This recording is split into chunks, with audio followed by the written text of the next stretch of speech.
बिस्मिल्लाहिर्रहमानिर्रहीम। मैं Zuhaib Hasan, instructor civil, government college of technology Sargodha. आज का हमारा टॉपिक है loads and their types for design of structure. सबसे पहले हम बात कर लेते हैं लोड से क्या मुराद है। Actions are forces applied to the structural component cause stresses and deformation in the structure. वो तमाम अवामिल और क़ुव्वतें जो किसी भी स्ट्रक्चर पर असरअंदाज होती हैं, उस स्ट्रक्चर में स्ट्रेसेस और बगाड़ पैदा करने की कोशिश करती हैं, उन तमाम फोर्सेस और अवामिल को लोड कहते हैं। टाइप्स ऑफ लोड, बेसिकली दो तरह के लोड होते हैं, इंटरनल लोड्स और एक्सटर्नल लोड। इंटरनल लोड से क्या मुराद है, self weight of any structure is consider as internal load of structure. किसी भी स्ट्रक्चर का अपना वज़न जो है वो एज आ इंटरनल लोड ही कंसिडर किया जाता है, और स्ट्रक्चर का जो अपना लोड है वो दो चीज़ों के ऊपर मुनसर होता है, डिपेंडेंट होता है। एक वॉल्यूम ऑफ स्ट्रक्चर और दूसरा specific weight of material use in structure, कि जिस मटेरियल से वो स्ट्रक्चर बना है उस मटेरियल का स्पेसिफिक वेट, और दूसरा वॉल्यूम ऑफ स्ट्रक्चर यानी कि साइज़ ऑफ जो स्ट्रक्चर है वो भी स्ट्रक्चर के सेल्फ वेट या इंटरनल लोड के ऊपर असरअंदाज होता है। अगर वॉल्यूम ज़्यादा होगा तो इंटरनल लोड ऑफ स्ट्रक्चर भी ज़्यादा होगा, अगर वॉल्यूम कम है तो इंटरनल लोड या सेल्फ वेट ऑफ स्ट्रक्चर जो है वो भी कम होगा। स्पेसिफिक वेट जो होता है वो डिपेंड करता है मटेरियल टाइप के ऊपर, और वॉल्यूम डिपेंड करता है क्रॉस सेक्शनल शेप के ऊपर। फॉर एग्जांपल, हमने रेक्टेंगुलर शेप का वॉल्यूम निकालना है तो उसका वॉल्यूम होगा length into breadth into height, और अगर हमने सर्कुलर शेप का वॉल्यूम निकालना है तो वो होगा एरिया इंटू लेंथ, और सर्कल का एरिया होता है π/4 इंटू डी का स्क्वायर। डी से मुराद डायमीटर ऑफ सर्कल। तो अगर हमने किसी RCC लिंटल का सेल्फ वेट या इंटरनल लोड निकालना है तो हम किस तरह से कैलकुलेट करेंगे। साइज़ ऑफ RCC लिंटल हमें दिया गया है 6 feet by 9 inches by 6 inches. एक RCC का लिंटल है जिसका साइज़ 6 फीट उसकी लंबाई है, 9 इंच उसकी चौड़ाई है और 6 इंच उसकी हाइट है। इसका हमने इंटरनल लोड कैलकुलेट करना है, तो हम किस तरह से कैलकुलेट करेंगे। Self weight is equal to specific weight into volume of structure. तो हमने सेल्फ वेट या internal weight of RCC lintel निकालना है तो वो बराबर होगा specific weight of RCC lintel into volume of lintel. RCC का जो मखसूस वज़न है, जो स्पेसिफिक वेट है या वेट डेंसिटी है RCC की, वो MK सिस्टम में 200 किलोग्राम पर क्यूबिक मीटर होती है, और FPA सिस्टम में 150 पाउंड्स पर क्यूबिक फीट होती है। यानी कि अगर एक क्यूबिक मीटर का एक बॉक्स हो या एरिया वॉल्यूम हो, उसके अंदर RCC का जो वेट होगा वो 2400 किलोग्राम होगा। इसी तरह अगर एक बॉक्स है, मेजरिंग बॉक्स है, उसका वॉल्यूम जो है वो 1 क्यूबिक फीट है, तो उसके अंदर RCC का वेट आएगा 150 पाउंड्स जो है वो उस एक क्यूबिक फीट के अंदर आएगा। तो वॉल्यूम ऑफ लिंटल निकालने के लिए लिंटल की जो शेप है वो रेक्टेंगुलर या स्क्वायर होती है। हमारे पास जो लिंटल गिवन है उसका जो क्रॉस सेक्शन है वो रेक्टेंगुलर शेप का है, तो उसका जो है सेल्फ वेट या इंटरनल वेट हम किस तरह कैलकुलेट करेंगे कि specific weight of RCC is equal to RCC lintel is equal to specific weight of RCC into volume of lintel. Specific weight of RCC जो होता है वो 150 पाउंड FPA सिस्टम में होता है, और वॉल्यूम होता है length into width into height. तो लेंथ हमारे पास 6 फीट है, ब्रेथ जो है वो 9 इंचज़ है, तो उसको हम फुट्स के अंदर हम कन्वर्ट करेंगे, 9/12 कर देंगे, मल्टीप्लाई बाय हाइट जो है वो 6 इंचज़ है, इसको भी हम जो है फुट्स के अंदर कन्वर्ट करेंगे और डिवाइडेड बाय इसको 12 कर देंगे। इन चारों को जब हम मल्टीप्लाई करेंगे तो यहाँ से हमारे पास self weight of RCC lintel यानी कि internal load of RCC lintel आ जाएगा, जो कि 337.5 पाउंड्स होगा। नेक्स्ट है जो दूसरी लोड की किस्म है वो है एक्सटर्नल लोड। एक्सटर्नल लोड से क्या मुराद होता है, किसी भी स्ट्रक्चर पर अमल करने वाले तमाम बैरूनी लोड स्ट्रक्चर के अपने वज़न के अलावा जितने भी स्ट्रक्चर के ऊपर लोड अमल दरामद करते हैं उन तमाम लोड्स को हम एक्सटर्नल लोड कहते हैं। फॉर एग्ज़ाम्पल अगर हम आरसीसी बीम को डिज़ाइन करना चाहते हैं तो उसके लिए हमने एक्सटर्नल लोड कैलकुलेट करने हैं। तो उसके लिए आरसीसी बीम के लिए जो एक्सटर्नल लोड होंगे वो स्लैब का वेट होगा, स्लैब के ऊपर जो अर्थ फिलिंग की गई है हीट इंसुलेशन के लिए उसका वेट होगा, टाइलिंग का जो है टाइल फ्लोर होगा उसका वेट होगा। इसके अलावा जो लोग स्लैब को इस्तेमाल करते हैं लाइव लोड वो भी एज आ एक्सटर्नल लोड के तौर पे हम बीम के डिज़ाइन में कंसिडर करेंगे। एक्सटर्नल लोड को मज़ीद डिवाइड किया गया है। नंबर 1 है डेड लोड। डेड लोड क्या होता है? Permanent load on a structure which does not change its point of application.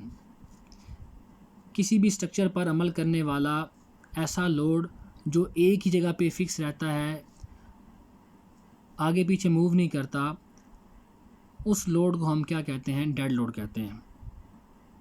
For example किसी भी स्ट्रक्चर का जो अपना वेट है, weight of wall, weight of beam, weight of column, weight of footing और foundation is called dead load. इसके अलावा जितनी भी चीज़ें जो परमानेंट तौर पर फिक्स कर दी जाती हैं स्ट्रक्चर के साथ, फॉर एग्ज़ाम्पल फ्लोर के साथ हम कोई मशीनरी फिक्स कर देते हैं, उसका वेट भी हम एज आ डेड लोड ही कंसिडर करेंगे। डेड लोड से मुराद ये होता है कि मुर्दा वज़न है वो आगे पीछे मूव नहीं करता। नेक्स्ट है लाइव लोड। लाइव लोड से क्या मुराद है? A load which change its point of application time to time और नीड टू नीड। ऐसे तमाम वज़न जो वक्त के साथ साथ या ज़रूरत के साथ साथ अपनी जगह तब्दील करते रहते हैं, उन तमाम लोड्स को हम लाइव लोड कहते हैं। लाइव लोड कौन से हो सकते हैं? Human being weight. जो लोग स्ट्रक्चर को इस्तेमाल करते हैं, इंसानों का जो वज़न होगा वो एक जगह पर परमानेंट तौर पे फिक्स नहीं होता, आगे पीछे मूव करते रहते हैं लोग, इनका वेट जो होगा वो लाइव लोड होगा। इसके अलावा weight of storm water. Slab के ऊपर जो बारिश का पानी आता है बारिश के सीज़न के दौरान या बारिश के दौरान, उस पानी का जो वेट होगा वो भी एज अ लाइव लोड ही कंसिडर किया जाएगा। इसके अलावा जो ब्रिजेज़ में लाइव लोड क्या होगा कि जो ट्रैफिक मूव करती रहती है उसका वेट भी हम एज अ लाइव लोड ही कंसिडर करेंगे। इसके अलावा तमाम जो चीज़ें हरकत करती हैं या जिनको हम एक जगह से दूसरी जगह उनकी लोकेशन तब्दील करते रहते हैं, उन तमाम चीज़ों के वज़न को भी हम एज अ लाइव लोड ही कंसिडर करेंगे। एशियाई कोड्स के अंदर लाइव लोड के लिए कुछ जो है वैल्यूज़ हैं जो रिकमेंड की जाती हैं। अगर कोई बिल्डिंग रेजिडेंशियल पर्पज़ के लिए इस्तेमाल होती है तो उसके लिए लाइव लोड की value 30 to 40 pounds per square feet होगी। रेजिडेंशियल बिल्डिंग में भी दो तरह की आती है, सिंगल ऑक्यूपेंसी और डबल ऑक्यूपेंसी है। सिंगल ऑक्यूपेंसी के लिए 30 पाउंड्स पर स्क्वायर फीट लिया जाएगा और डबल के लिए 40 पाउंड्स पर स्क्वायर फीट। इसी तरह अगर कोई बिल्डिंग जो है वो ऑफिस पर्पज़ के लिए यूज़ होती है तो उसके लिए लाइव लोड की value 50 pounds per square feet ली जाएगी। इसके अलावा स्कूल हैं, कॉलेजेस, मॉस्क, शॉप्स, जहाँ पे लोगों का जो है लोगों की नकलो हमल या आमदरफ्त ज़्यादा होती है, वो वहाँ पे जो लाइव लोड है उसकी वैल्यू ज़्यादा ली जाएगी। तो स्कूल कॉलेजेस के लिए लाइव लोड की वैल्यू जो है 80 पाउंड्स पर स्क्वायर फीट तक ली जाती है। इसके अलावा वेयर हाउसेज हैं, गोदाम हैं, तो इनके लिए जो है वो लाइव लोड की value 100 to 200 pounds per square feet ली जाती है। इसमें भी 3 लिमिट हैं। एक है कि अगर लाइट वेट जो है वेयर हाउसेज हैं उनके लिए 100 पाउंड होगी, अगर मीडियम है तो उनके लिए 150 पाउंड्स पर स्क्वायर फीट होगी, अगर हाई वेटेड हैं या हाई पर्पज़ के लिए इस वेयर हाउसेज जो है इस्तेमाल किए जाते हैं तो उनके लिए लाइव लोड की वैल्यू जो है 200 पाउंड्स पर स्क्वायर फीट ली जाएगी।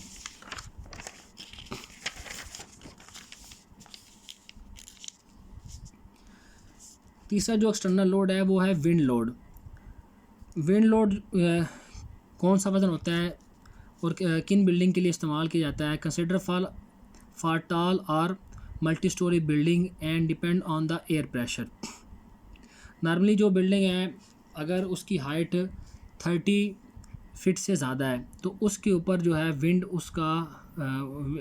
की इंटेंसिटी या प्रेशर जो है वो असरअंदाज होगा। तो जितनी भी हाई राइज बिल्डिंग हैं उनके लिए अगर कोई आपने पोल फिक्स करना है, टावर फिक्स करना है, तो टावर को फिक्स करते हुए उसमें आप विंड लोड्स को भी डिज़ाइन में कंसिडर करेंगे।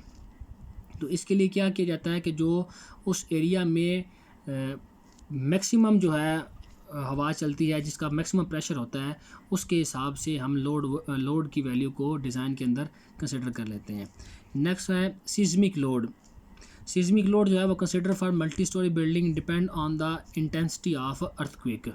जो सिस्मिक लोड है, अर्थक्वेक का लोड है, इसको भी जो है वो कंसिडर किया जाता है डिज़ाइन के अंदर। और मल्टी स्टोरी बिल्डिंग के लिए अगर आपने कोई प्लाज़ा बनाना है या कोई टावर वगैरह बनाना है तो उसके लिए आप उसको डिज़ाइन करते हुए सिस्मिक लोड को भी डिज़ाइन के अंदर कंसिडर करेंगे। तो इसके लिए भी क्या होता है कि एक साल में उस इलाका के अंदर जितना मैक्सिमम जो है वो इंटेंसिटी ऑफ अर्थक्वेक होती है, उसके हिसाब से जो है हम सिस्मिक लोड को डिज़ाइन के अंदर कंसिडर करते हैं। और लास्ट पे है स्नो लोड। स्नो लोड से मुराद है बर्फ़ का वज़न है। ये जो है वो जो इसको हिली एरियाज़ में या ऐसे इलाकों के लिए कंसिडर किया जाता है जहाँ पे स्नो फॉलिंग होती है।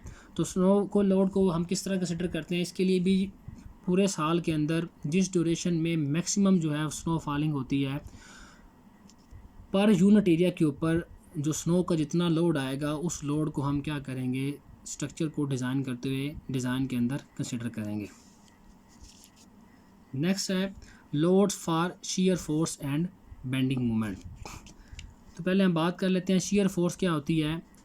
A force due to structure slide down and fail.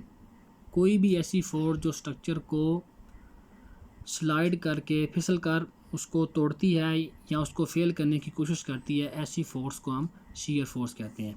और बेंडिंग मूवमेंट से मुराद ऐसी मूवमेंट जो किसी भी बीम को या किसी भी स्ट्रक्चर को झुकाती है या झुकाने की कोशिश करती है, ऐसी मूवमेंट को हम बेंडिंग मूवमेंट कहते हैं।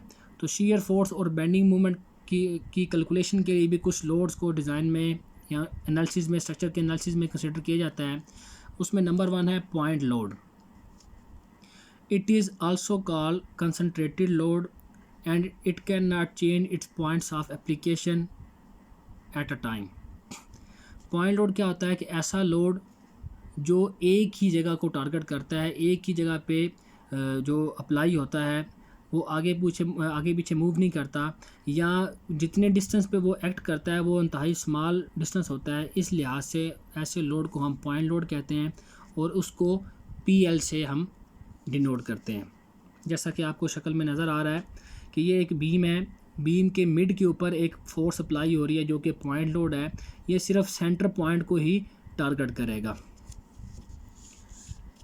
नेक्स्ट है distributed load. A load which is distributed over a considerable length and measure per unit length.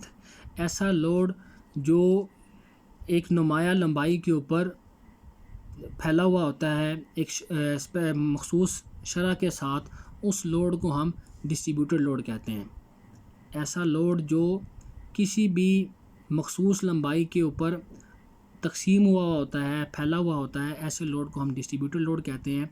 और उसको पर यूनिट लेंथ के अंदर, यानी कि ये जो डिस्ट्रीब्यूटेड लोड होगा ये पाउंड्स पर फिट के अंदर, किलोग्राम पर मीटर्स के अंदर या न्यूटन पर मीटर के अंदर जो है वो किसी भी स्ट्रक्चर के ऊपर अमल दरामद करेगा। डिस्ट्रीब्यूटेड लोड को जो है वो दो तरह से हम डील करते हैं। एक है यूनिफॉर्मली डिस्ट्रीब्यूटेड लोड और दूसरा है uniformly varying load. Uniformly distributed load क्या होता है? A load which is distributed uniformly through the whole length.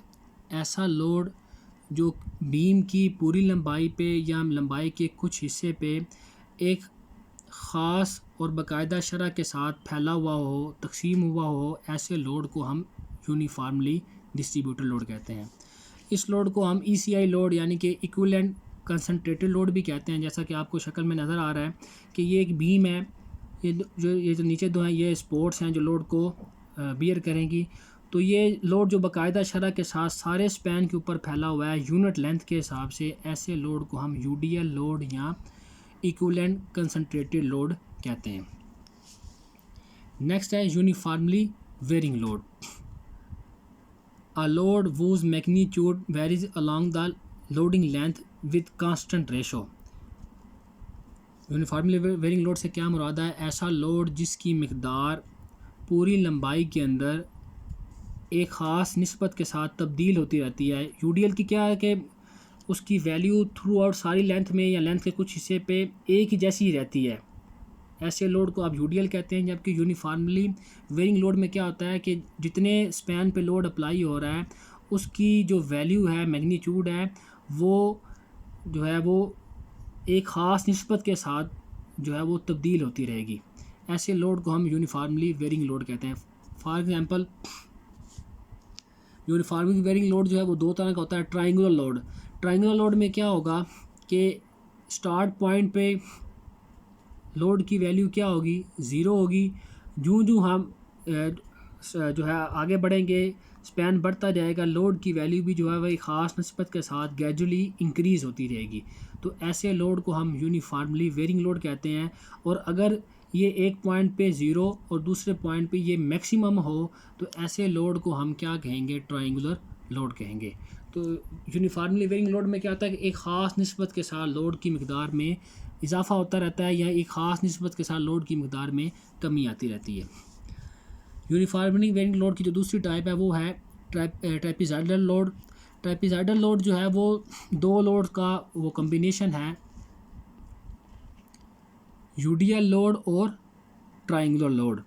कि क्या होगा कि ये स्पैन के कुछ हिस्से पे यूडीएल टाइप होगा, एक ख़ास निस्बत के साथ फैला हुआ होगा, और थोड़े स्पैन के बाद क्या होगा कि इसमें ग्रेजुअली इजाफा होना शुरू हो जाएगा।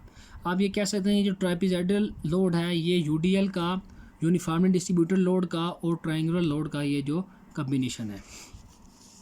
लास्ट पे है कपल लोड। क्या होता है या कपल फोर्स क्या होती है? Two forces have same magnitude parallel but opposite in direction.